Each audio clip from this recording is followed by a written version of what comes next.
let's make some sourdough. We're going to be using Fernandough today.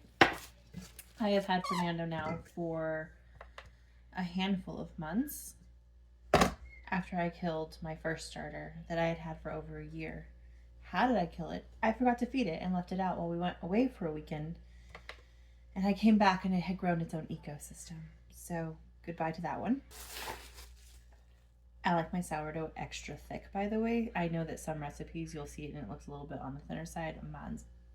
I like mine thick.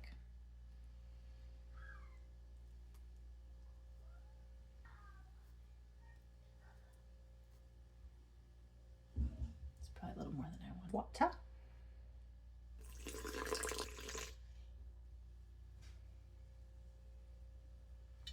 I just forgot how much water is supposed to be in the ratio. Okay, I looked it up. I was right.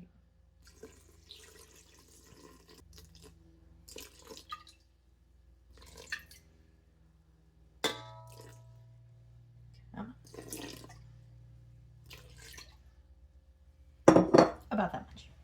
I'm not fancy enough to have one of those sourdough whisk things. We're using a fork.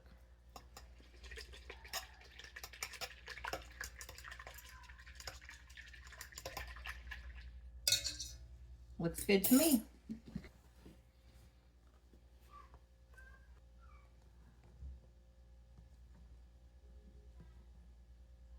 About that much. This is probably going to get some people upset. I add my salt in right now. I know some people wait and add it in later, but I have never had an issue with it, so I'm just going to do it now.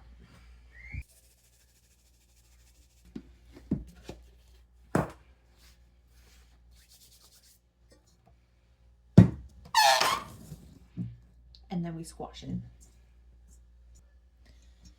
It is thoroughly squashed, and now we're going to let it rest because it's going to be working hard for a while. I'm going to give it a nice little blankie and put it on top of my stove, which I'm going to turn on really low actually because my daughter's doing a baking project anyway. And we're going to let it rest there for about 30-ish minutes. All right. Fernandough has been resting for about 30 minutes. It's time to do some bread yoga.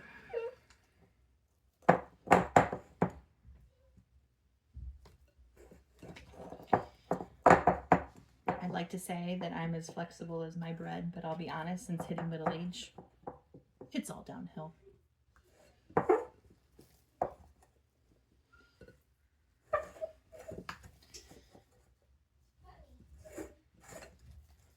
All right, done.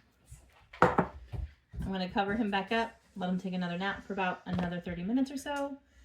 And then we're going to do another set of stretch and folds until it's ready for him to take a full rest.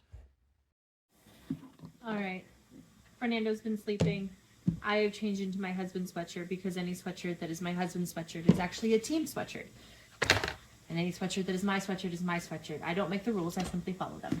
It is time to move Fernandough from his bed to his counter to rest some more. I'm going to throw a little bit of flour down here and plop him out.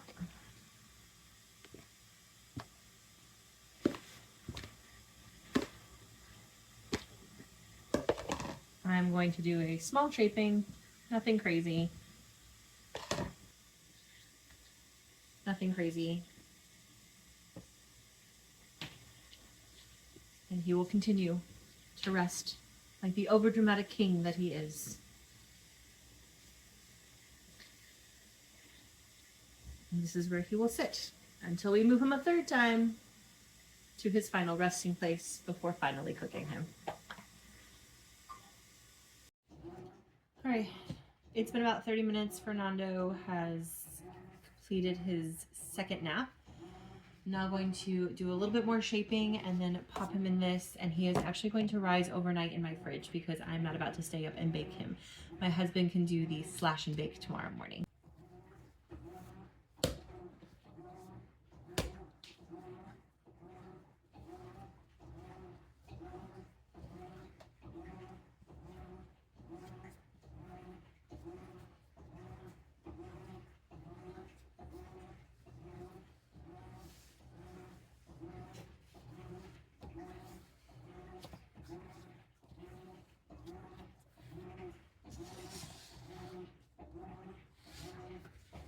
just like that, he's ready to go. I'm actually going to cover him, and then I'm going to actually uncover him in the fridge for about an hour before he bakes. Hey, good morning everybody. So my wife prepped up some sourdough for yesterday. I'm going to be getting it in the oven here. First got to get it transferred out of the banyan basket into the Dutch oven, then I'm going to score it. So come along with me while I do that.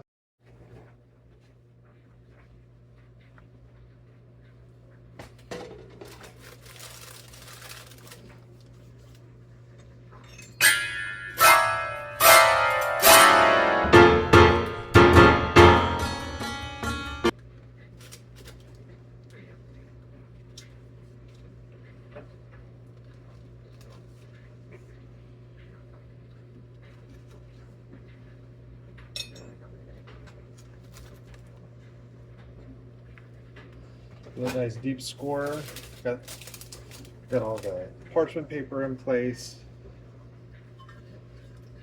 And lid on. And we go. This is obviously a double batch because we go through sourdough like crazy here. So we're gonna go ahead and put it in at 500. Probably pop this out in about an hour, and it's gonna be great.